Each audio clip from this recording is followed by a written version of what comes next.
எழுத்தாளர் ஜெயமோகன் அவர்களின் வெண்முரசு மலைப்பாடல் 36. கூண்டு வண்டியில் ஏறியதும் பெருதை வேறுபாட்டை உணர்ந்தாள். கண்ணாலோ கருத்தாலோ அல்ல, உடலால். குழந்தையை மடிமீது அமர்த்தி கொண்டபோது அவள் உடல் மெல்லச் சிலிர்த்தது. அது தன் வயிற்றுக்குள் வந்த கணம் முதல் ஒவ்வொரு அசைவையும் வயிற்றின் பாதுகாப்பு பற்றிய எச்சரிக்கையாகவே உடல் அறிந்து கொண்டிருந்தது. அந்த உணர்வு இப்போது கைகளுக்கும் மடிக்கும் வந்துவிட்டது. உடல் அனைத்தையும் கவனிப்பதாக, அனைத்துக்கும் அப்பால் சென்று அறிவதாக ஆகிவிட்டிருந்தது. அவள் அவ்வுணர்வுகளை தன் சிந்தையால் அலைந்தாள். அது அனைத்து அன்னையருக்கும் எழும் சாதாரணமான அச்ச உணர்வுதானா? அனைத்து அரசூல் கல்வியையும் அரசு பதவியையும் உதறி அவளுக்குள் இருந்து அன்னை என்னும் தூய மிருகம் வெளிவந்து நாசியையும் செவிகளையும் கண்களையும் மட்டும் தீட்டிக் கொள்கிறதா? சில கணங்களுக்குள்ளேயே அந்த அச்சம் விலகக்கூடியதாக இல்லை என்று அவளுக்கு தெரிந்திருந்தது. திடமான பொருளாக அவள் எண்ணங்கள் மேல் அது அமர்ந்தது. அவள் சென்ற வண்டிக்கு பின்னால் தலகர்த்தரின் ரதம் வந்து கொண்டிருந்தது. அதற்கு பின்னால் 8 வீரர்களும் முன்னால் 4 வீரர்களும் வாட்களும் விட்களுமாகச் சென்றனர். வசுதேவன் அழைத்து வரச் சொன்னதாக சொல்லி அவனுடைய இலச்சினை கொண்ட ஓலையை காட்டி தேவகி சொன்னபோது அவள் அவனே வந்துவிட்டதாக எண்ணினாள். கீழிறங்கி வந்து குழந்தையுடன் கன்னிமாடத்து முற்றத்துக்கு வந்தபோதுதான் அவனுக்கு பதில் தலகர்த்தர் சுபூதர் வந்திருப்பதாக சொல்லப்பட்டது. சுபூதர் தலைவணங்கி, மார்த்திகாவதியின் இளவரசியை வணங்குகிறேன், தங்களை உடனடியாக மதுராபுரிக்கு கொண்டு செல்லும்படி பேரமைச்சரின் ஆணை என்றார். அவர் என்னிடம் சொல்லவில்லையே என்று பெருதை கேட்டாள். அவர் அரசருடன் இருக்கிறார், தங்களை மதுராபுரியின் படித்துறைக்கே நேரடியாக கொண்டு செல்லும்படி சொன்னார். அங்கிருந்து நேராக மார்த்திகாவதிக்கு படகில் அனுப்பி வைக்கும்படி ஆணை. துறையில் பேரமைச்சர் இருப்பார். அது அவள் கிளம்பும்போது வந்த புறா செய்தியுடன் ஒத்துப்போயிற்று. அவள் வண்டியில் ஏறிக்கொண்டாள். வண்டிக்குள்ளிருந்த சேடி, குழந்தையை என்னிடம் கொடுங்கள் இளவரசி என்றாள். இல்லை, குழந்தையின் உடல் சற்று குளிர்ந்திருக்கிறது என்று பெருதை சொன்னாள். அதை மூடியிருந்த மான்தோல் போர்வியை விலக்கி உள்ளே நோக்கினாள். வேசரத்தின் கரிய வைரம் போல் இருந்தது குழந்தை. கருமுத்துக்கள் கரிய வைரங்கள் மேல் என்றுமே அவள் பெரும் காதல் கொண்டிருந்தாள். கோர்முனைகள் கைகளை அறுத்து விடுமோ என்பது போல, ஒளி அனைத்தையும் தன்னுள் வாங்கிக் கொள்வது போல. ஆனால் ஒளியில்லாத இடத்தில் கருவைரம் தன்னுள் இருந்து ஒளியை வெளியே எடுக்கும். கருமை ஒளியாக ஆவதன் விந்தை. யாரிவன்? பிறந்த 10 நாட்களுக்குள் அவன் ஒரு புராணக்கதை போல ஆகிவிட்டான். அவனை பார்க்க கன்னிமாடத்தின் அனைத்து பெண்களும் வந்து கொண்டிருந்தனர்.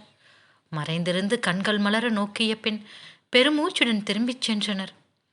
தேவகி சொன்னாள், என்றோ ஒரு நாள் நானும் இப்படி கருச்சுடர் போல ஒரு மைந்தனை பெற்றெடுப்பேன் அக்கா. என் வயிறு அதை சொல்கிறது.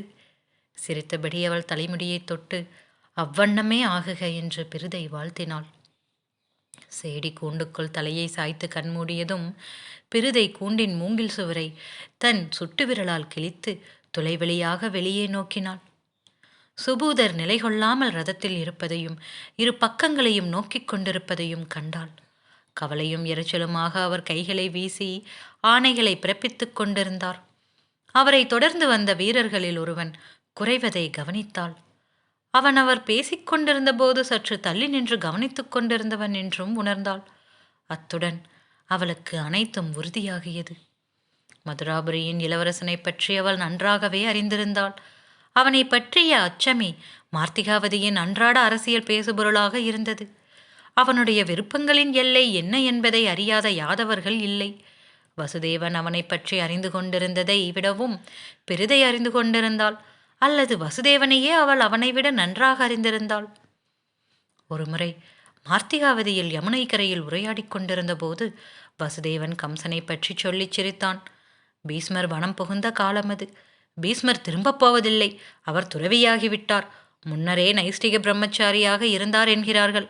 இப்போது நாம் ஒரு படையுடன் கிளம்பிச் சென்றால் ஒரே நாளில் அஸ்தினபுரியை பிடித்து விடலாம் என்று கம்சன் சொன்னான். யமுனை வழியாக கங்கையை அடைந்து கரையிறங்கி அஸ்தினபுரியை கைப்பற்றுவதற்கான வழிமுறையை அவன் மண்ணில் வரைந்து காட்டினான். புன்னகையுடன் வசுதேவன் கேட்டான், அந்த எண்ணம் ஏன் அஸ்தினபுரியை அஞ்சிக் கொண்டிருக்கும் பெரிய சத்திரிய அரசான மகதத்துக்கு தோன்றவில்லை? அவர்களின் எல்லையோ அஸ்தினபுரிக்கு மிக அருகிலும் இருக்கிறதே. அதற்கு கம்சன் மீசையை நீவியபடி, பெரிய எண்ணங்கள் பேரரசர்களுக்கு மட்டும் தோன்றும் என்று நீர் கற்றதில்லையா வசுதேவரே என்று கேட்டு சொல்லி வசுதேவன் சிரித்தான். நீங்கள் என்ன சொல்கிறீர்கள் என்று பிருதை புன்னகையுடன் கேட்டாள். உங்கள் கரங்கள் அஸ்தினபுரியை தீண்டினால் மகதன் எச்சரிக்கையாகி விடுவான். நாம் முதலில் மகதத்தை தாக்குவோம் என்று சொன்னேன். உடனே மகதத்தை தாக்குவதற்கு எத்தனை படகுகள் தேவை என்று கணக்கிடத் தொடங்கிவிட்டான் என்று சொல்லி வசுதேவன் மீண்டும் சிரித்தான். மூத்தவரே, நீங்கள் அந்த மூடனின் அமைச்சனாக இருக்க என்ன காரணம் என்று பிருதை அவனை பாராமல் அலைகளை நோக்கி கண்களை திருப்பியபடி கேட்டாள். இதென்ன வினா? மதுராபுரியின் இளவரசர் அவர், யாதவர்களின் பெரிய அரசே என்று அதுதான் என்று அவன் பதில் சொன்னான். அந்த பதிலை உடனடியாக அவன் சொன்னபோதே அவன் உள்ளத்தை அறிந்து கொண்டான். அந்த பதிலை அவன் கேட்கப்படாத பல வினாக்களுக்கு முன்னரே உள்ளூரச் சொல்லிக் கொண்டிருந்தான் என்று. வெளியே நோக்கியபடியே வந்த பிருதை யமுனையை கண்டாள். மரக்கூட்டங்களுக்கு அப்பால் அதன் நீர்ப்பரப்பு பளபளத்து கொண்டிருந்தது. மழைக்காலத்துக்குரிய ஈரப்பாசி படிந்த கூரையுடன் 4 சிறிய கட்டிடங்கள் கொண்ட ஒரு படகுத்துறையை பார்த்தாள். அதில் 7-8 சிறிய படகுகள் கட்டுத்தறிகளில் துள்ள விரும்பும் கன்றுக்குட்டிகள் போல கயிற்றை இழுத்து கொண்டு நின்றிருந்தன. வண்டியை நிறுத்தச் சொல், நான் என் மைந்தனுக்கு ஆடையை மாற்ற வேண்டும் என்று பிருதை சேடியிடம் ஆணையிட்டாள். சேடியின் கண்களை சந்தித்த போது அவள் சேடி மட்டுமல்ல என்று புரிந்தது. குழந்தையை என்னிடம் கொடுங்கள் இளவரசி, நான் ஆடையை மாற்றித் தருகிறேன் என்றாள் அவள். பிருதை, நான் குழந்தையை இன்னொருவரிடம் அளிப்பதில்லை. கருவறை விஷம் நீங்காத குழந்தை இது என்றாள். இருவர் விழிகளும் இன்னொரு முறை தொட்டுக்கொண்ட பின் சேடி திரையை விலக்கி கை காட்டினாள். வண்டி இழுதடி சக்கரங்களில் உரசி ஒலிக்க, குதிரை குழம்புகள் மண்ணில் மிதிபட்டு தாளமிட, சக்கரங்களின் முனகளுடன் நின்று குதிரை சற்று பின்னகர்ந்ததனால் அதிர்ந்தது. குழந்தையை அணைத்துக் கொண்டு பிருதை இறங்கிக் கொண்டாள். கூடவே சேடியும் வந்தாள். சேடியின் விழிகள் மிக விரைவாக சுபூதரை சந்தித்து மீள்வதை பிருதை கண்டாள். சாலையின் இருபக்கமும் உயரமில்லாத கொன்றையும் மஞ்சனத்தையும் செறிந்திருந்தன.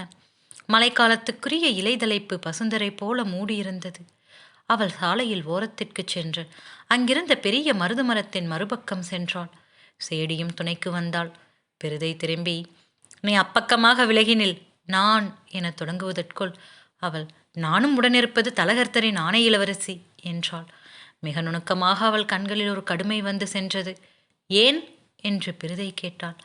அவள் ஓரக்கண்கள் அப்பகுதியை கண்காணித்துக் கொண்டிருந்தன. இங்கே நாகங்கள் அதிகம். நான் தங்களை காவல் காக்க வேண்டிய பொறுப்பில் இருப்பவள். பிருதை, ஆனால் என்னுடைய மறைவுச் செயல் இது என்றாள். நான் இங்கே இலைகளுக்கு அப்பால் நின்று கொள்வேன் இளவரசி என்றாள் சேடி.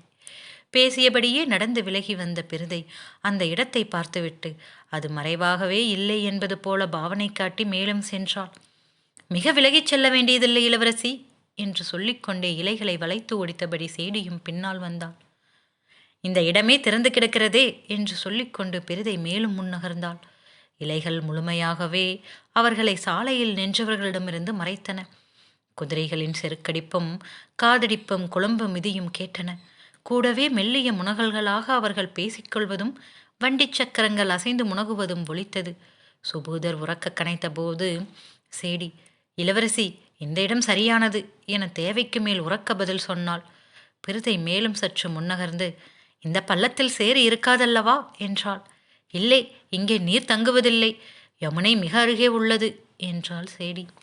சேடி கால்களை முச்சடி ஒன்றின் மேல் தூக்கி வைத்து ஒரு கொடியை விலக்கி வந்த கணத்தில் இடக்கையால் குழந்தையை மார்போடு அணைத்தபடி வலக்கையால் தன் ஆடைக்குள் இருந்த சிறிய குருவாலை எடுத்து ஒரே வீச்சில் சேடியின் கழுத்தை குழாயை துண்டித்தாள் பிருதை. சேடி சிறுதுளை குடுவையில் நீர் புகும் ஒளியை எழுப்பியபடி கைகளால் கழுத்தை பற்றி கொண்டு பக்கவாட்டில் சரிந்து விழுந்து கைகால்களை உதறிக்கொள்ளத் தொடங்கினாள். மண்ணில் அவளுடைய கைகால்கள் உரசி ஒலிக்கும் ஒளி மட்டுமே கேட்டது. கழுத்தின் வெட்டிலிருந்து எழுந்த குருதி செம்மண்ணில் நிறமில்லாதது போல ஊறி வெற்றியது. அவள் கண்களின் கருவிழிகள் மேலேறி பாம்பு முட்டைகள் போல செவ்வரி ஓடிய வெண்ணிறத்தில் விழிகள் தெரிந்தன. கடைசியாக அவளது வலது கால் மட்டும் மண்ணை மிதித்து மிதித்து உரசி போய முருகப்பற்றிருந்த கைவிரல்கள் பிடியை நெகிழச் செய்தபடி பக்கவாட்டில் தளர்ந்து சரிந்தன. குழந்தையை கீழே வைத்துவிட்டு பிருதை அவளை தூக்கி மருதமரத்தின் வேர்படைப்புக்குள் மரப்பட்டையின் மடிப்புகளுக்குள் நிற்கச் செய்தாள். அவள் உடல் தொய்ந்தாலும் மரத்தில் சாய்ந்து நின்று கொண்டது. பெருதை குழந்தையை எடுத்துக்கொண்டு புதர்கள் வழியாக ஓடத் தொடங்கினாள். அவள் படித்துறைக்கு ஓடி வந்து சேர்ந்தாள். அங்கிருந்தவை அனைத்துமே சிறிய மீன்பிடி படகுகள். அதிகாலையில் மீன்பிடித்துவிட்டு வந்த செம்படவர்கள் அவற்றை கட்டிவிட்டு சென்றிருந்தனர். படகுகளிலும் கரையில் பூட்டப்பட்ட கதவுகளுடன் இருந்த கட்டடங்களிலும் எவரும் இருக்கவில்லை. பெருதை மூச்சிறைக்க அப்பகுதியை சுற்றி பார்த்தாள். எவரும் கண்ணுக்கு படவில்லை. தன் கத்தியால் கட்டுக்கயிறுகளை வெட்டி படகுகள் அனைத்தையும் நீரோட்டத்தில் விட்டுவிட்டு ஒரு படகில் ஏறிக்கொண்டாள். மான்தோல் போர்வையை நன்றாக விரித்து அதில் குழந்தையை படுக்க வைத்துவிட்டு அமரத்தில் அமர்ந்து துடுப்பால் ஒரே முந்தலில் படகை நீரோட்டத்திற்கு நடுவே கொண்டு சென்றாள். அவள் அவிழ்த்துவிட்ட படகுகள் நீரில் பல திசைகளிலாக பிரிந்து அலைப்பாய்ந்ததும் சுழித்தும் சென்று கொண்டிருந்தன. அவள் கரையையே பார்த்து கொண்டிருந்தாள். கரையில் முதல் வீரனின் தலை தெரிந்ததும் மறுபக்கமாக நீரில் இறங்கிக் கொண்டாள். படகை கையால் பற்றியபடி நீந்தத் தொடங்கினாள். நீரின் விசை அவள் எண்ணியதை விட அதிகமாக இருந்தது. அவளுடைய அரசு உடைகள் கால்களில் சிக்கி நீந்துவதை தடை செய்தன. ஆயினும் படகிற்கு மறுபக்கம் அவ்வப்போது தலையை தூக்கி மூச்சு விட்டபடி கால்களால் நீரை உதைத்தும் வலக்கையால் துளாவியும் முன்னகர்ந்தாள். யமுனையின் நடுப்பகுதிக்கு வந்து விட்டதை அவள் உணர்ந்தாள். மறுகரையில் சுபூதரின் தலைமையில் அவருடைய காவலர்கள் தேடிக்கொண்டிருந்தார்கள். அவர்களில் ஒருவன் தன் சங்கை உறக்க முழக்கிக் கொண்டிருந்தான். சிறிது நேரத்தில் அப்பால் மெலிதாக இன்னொரு சங்குலி கேட்டது. அதைத் தொடர்ந்து மிக மெலிதாக இன்னொரு சங்குலி எழுந்தது. விரைவான பாய்மரப் படகுகளில் அவர்கள் சற்று நேரத்தில் யமுனையில் இறங்கி விடுவார்கள் என்று அவள் உணர்ந்தாள். யமுனையின் கரையோரங்களில் தேடுவதற்கும் அதுவே எளிய வழி. நீர் வழியாக அவள் தப்ப முடியாது. அவள் கட்டறுத்து விட்ட படகுகளில் 2 படகுகள் நீரில் மிதந்து சென்றன. 3 படகுகள் கரையை அணுகிக் கொண்டிருந்தன. அங்கே யமுனையின் வளைவு காரணமாக நீரோட்டம் நேராக வளைவை ஒட்டி இருந்த வெவ்வேறு படித்துறைகளைத்தான் சென்று முட்டிக்கொண்டிருந்தது. அவள் இருமுறை தலை தூக்கி அந்த படித்துறைகளை பார்த்தாள். பின்பு படகின் மீதான பிடியை விட்டுவிட்டு நீரில் மூழ்கி நீந்தி விலகினாள். பெருதை தலை தூக்கிய போது குழந்தையுடன் அந்த படகு அலைகளில் மெல்ல தாவியும் அழுந்தியும் விலகிச் சென்று கொண்டிருப்பதை பார்த்தாள். திரும்பி பாய்ந்து அந்த படகை பற்றி கொள்ள வேண்டும் என்று எண்ணினாள். அவ்வெண்ணத்தை வெல்ல உடனே மீண்டும் மூழ்கி நீந்தி அப்பால் இழந்தாள். படகு நெடுந்தூரம் சென்று விட்டிருந்தது. அவள் நினைத்தால் கூட அதை பிடிக்க முடியாது. நெஞ்சில் நிறைந்த ஏமாற்றத்துடன் அவள் மீண்டும் நீருக்குள் மூழ்கினாள். மழைக்காலமாதலால் நீரில் மண்மணம் நிறைந்திருந்தது. சருகுகளும் சுள்ளிகளும் பொன்னிறமாக ஒளிவிட்டபடி ஓசையின்றி சுழன்று சென்றன. மீண்டும் எழுந்து நோக்கிய போது மறுக்கரை மிக விலகிச் சென்றிருப்பதை காண முடிந்தது. அங்கிருந்து அவள் தலையை அவர்கள் காண முடியாது. அவள் நீந்திச் சென்று மறுகரையை அடைந்தாள். கிளைகளை நீருக்குள் முக்கி இலைகளால் நீரோட்டத்தை வருடியபடி வேங்கை மரங்கள் நின்றன. அவள் தாழ்ந்த கிளை ஒன்றை பற்றி மூச்சை சமன் செய்து கொண்ட பின் இலைகளுக்கு புகுந்து கரையை அடைந்தாள். தன் ஆடையை பிழிந்து திரும்ப அணிந்த பின்பு புதர்கள் வழியாகவே சென்றாள். யமுனையின் அப்பகுதி கைவிடப்பட்ட குறுங்காடாக கிடந்தது. ஆநிரைகள் செல்லும் பாதை ஈரமான சேற்றுத்தடமாக தெரிந்தது. 2 பக்கமும் விரிந்த புல்பரப்புகளிலிருந்து கடந்து சென்ற நத்தைகளின் ஒளிவிடும் வண்ணத்தடங்கள் சிறிய வானவிட்கள் போல கிடந்தன. பெருதை 2 பக்கமும் கண்களை பரப்பியபடி மெதுவாக நடந்தாள். ஆயர்களின் பேச்சொலிகள் மிக அப்பால் எங்கோ கேட்டுக்கொண்டிருந்தன. காகக்கூட்டங்களை சுமந்தபடி 7-8 பசுக்கள் அவளை கடந்து சென்றன. அவற்றில் ஒன்று அவளை நோக்கி தலையை அசைத்து மே என கத்தியது. மற்ற பசுக்களும் திரும்பி நோக்கி கத்தின. தொலைவில் எங்கோ ஒரு மெல்லிய நாய்க்குரைப்பு கேட்டது. பசுக்களின் கத்தலை கேட்டு நாய் எங்கே வரக்கூடும் என அவள் நினைத்தாள். ஆனால் நாய் அங்கிருந்தே விசாரித்து விட்டு முனகியபடி அமைதியானது. அவள் தொலைவில் ஒரு சிறிய மரக்கூரையிட்ட கட்டிடத்தை கண்டாள். அதன் மேல் மதுராபுரியின் கருட இலச்சினை கொடி பறந்து கொண்டிருந்தது. அவள் இலைகளின் மறைவில் அசையாமல் நின்றாள். அந்த கட்டடத்திற்குள் பேச்சொலிகள் கேட்டன. அது மதுராபுரியின் சுங்கச்சாவடி என்று தெரிந்தது. அதற்கப்பால் ஆயர்களின் காலடிப்பாதை சரிந்து ஆற்றில் இறங்கும் படித்துறை இருக்கலாம். அவள் அப்பகுதியை கூர்ந்து நோக்கிய போது புதர்களுக்கு அப்பால் குதிரை ஒன்றின் தலையசைவதை கண்டாள். நெருங்கி நெருங்கி அவள் அருகே சென்றபோது அது சேணம் போடப்பட்ட செங்குதிரை என்று தெரிந்தது. பெருதை அங்கே சென்று குதிரையின் கழுத்தை தொட்டாள். அதன் நாசிகளில் கையை வைத்து அழுத்தி மூடி திறந்தாள். குதிரை நட்புடன் தன் கருநீலம் பரவிய நாக்கை நீட்டி அவளை நக்குவதற்கு முனைந்தது. கண்களை உருட்டி நீள் மூச்செறிந்தபடி சிலிர்த்தது. அவள் அதை மரத்திலிருந்து அவிழ்த்து மெல்ல நடக்கச் செய்து அழைத்துச் சென்றாள். காட்டுக்குள் விலகி சென்றதும் கால் வளைத்தை மிதித்து தாவி அதன் மேல் ஏறிக்கொண்டு அதை பெரும் பாய்ச்சலாக ஓடச் செய்தாள். நெடுநேரமாக நின்று கொண்டிருந்த குதிரை சிறிய காதுகளை தூக்கியபடி கனத்த குளம்படியோசை காட்டுக்குள் பல இடங்களில் எதிரொலிக்க விரைந்தோடியது. குதிரையின் உடலிலிருந்து உப்பு வீச்சம் கொண்ட வியர்வை எழத் தொடங்கிய நேரத்தில் அவள் மார்த்திகாவதியின் முதல் சுங்கச்சாவடியை சென்றடைந்தாள். அவளை கண்டதுமே அங்கிருந்த வீரர்கள் ஓடி வந்தனர். குதிரையை அவர்களிடம் ஒப்படைத்துவிட்டு உடனடியாக பாய்மரப்படகு ஒன்றை சித்தமாக்கும்படி ஆணையிட்டாள். அவள் ஆடைகள் அதற்குள் உலர்ந்து விட்டன. சாவடியில் இருந்து ஒரு தூதனை மதுராபுரிக்கு அனுப்பி வசுதேவனிடம் குழந்தை படகில் படித்துறைக்கு சென்று சேர்ந்திருக்கும் என்றும் அதை அங்கே விசாரித்து உடனே மீட்டுக்கொள்ளும்படியும் தெரிவிக்கச் சொன்னாள்.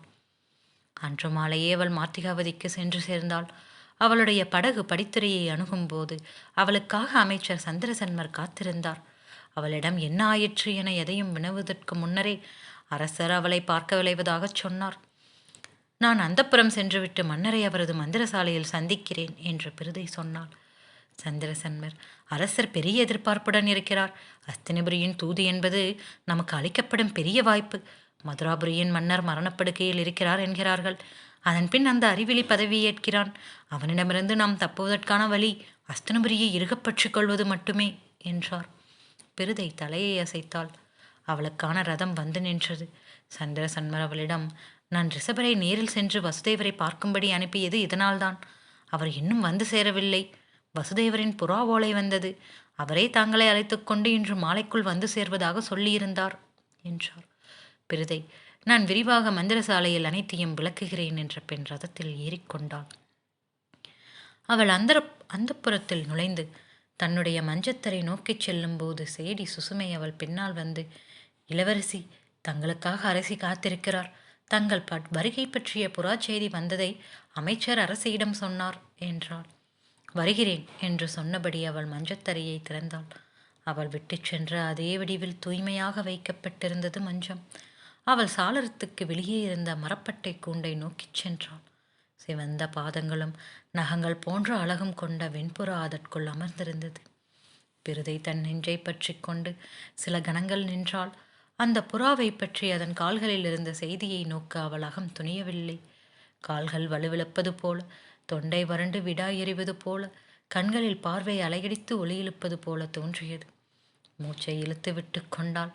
தன் ஆடையை இழுத்து சரி செய்து கூந்தலை கைகளால் நீவி பின்னால் கொண்டு சென்று செருகிக் கொண்டாள். அச்செயல் அவள் அகத்தையும் சீராக்கியது.